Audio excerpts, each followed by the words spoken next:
It's rare to run into this where a city or village will not allow you to run a French drain.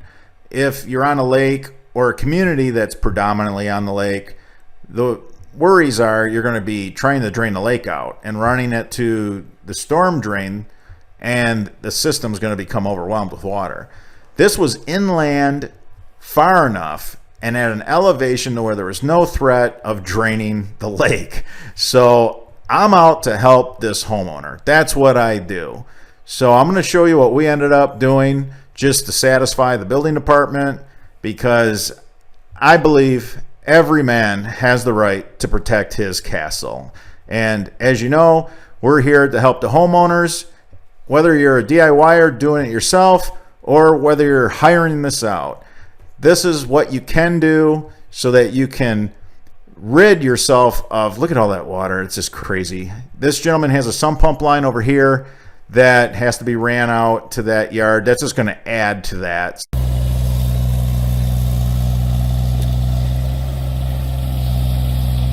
Okay, we're here in St. Clair Shores, Michigan, putting in a French drain grid.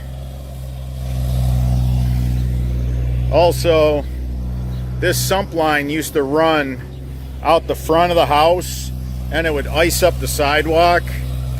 So we changed that. We had to get bonded with St. Clair Shores building department, which is no big deal. We're starting to do a lot of work down here. So there is really old infrastructure 2 doors down. So we went across 2 yards. We had to get signatures. People had to sign off that we could cross their property and that there was going to be a pipe. We went with Schedule 40 because in St. Clair Shores, people are allowed to keep a boat on a trailer in their yard. I don't want somebody putting a heavy fiberglass boat and parking it on the drain and compromising it. So we went with Schedule 40, and you know how I like the really deep bells. This is a great belled end here. I love this. It's crazy deep. I don't have to worry about that coming apart. It's going to catch all kinds of stress from the freeze and thaw. I'm not worried about that coming apart. Plus, we always use some really, really good PVC cement or weld. Now, everybody around this gentleman filled their yard over the years. So that's how he inherited so much water.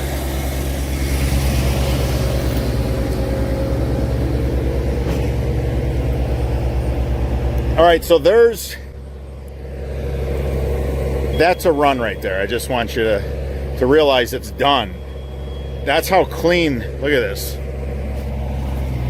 You can see where the sod was cut. That's how clean the guys. It's amazing. It's just amazing. All right, so I'm just gonna explain what this is all about. That's Boffman. That's a few feet of solid. And I'm gonna tell you what we're doing and why we're doing it.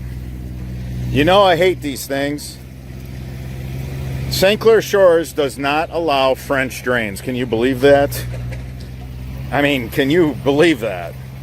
I can tell you my opinion why. In the shores, they were built way too low. You know, it was basically built on swampland, but it's right by the water. So right now, if you dig a trench in St. Clair Shores, it's going to fill up with water. They don't want the storm drains overwhelmed with subsurface water that's basically just coming from Lake St. Clair. You're just going to overwhelm the little bit of infrastructure they have here because they don't have much. So the inspector came out and told us we couldn't put in a French drain. So we're just hooking solid pipe off of our Boffman high octane, and we're putting a dummy basin in just to let the inspector do what he's supposed to do. He can come back here, see that there's just some inlet basins. They allow what they call a rear yard drain.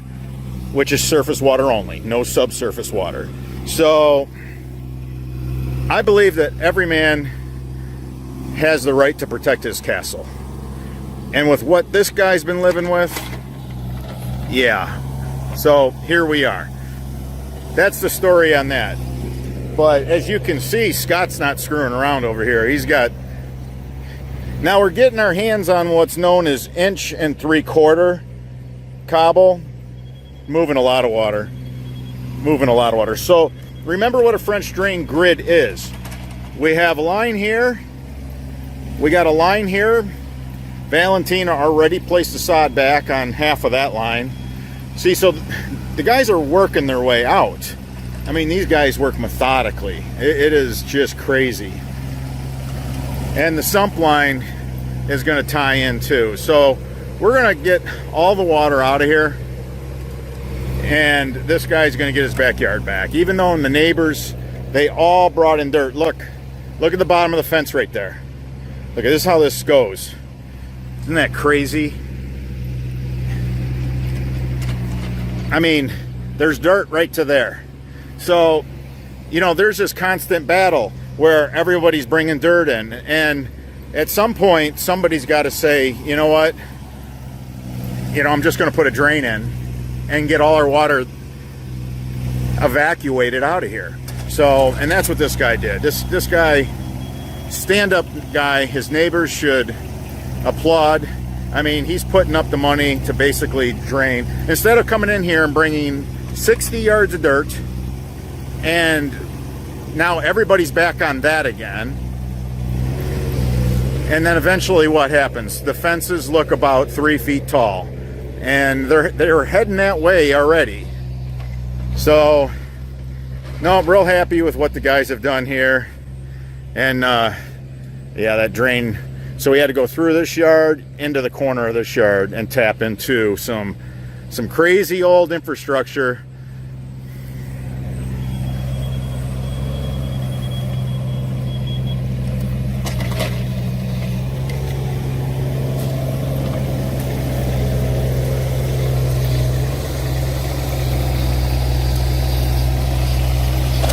No French drains allowed. No French drains allowed. Crazy, man.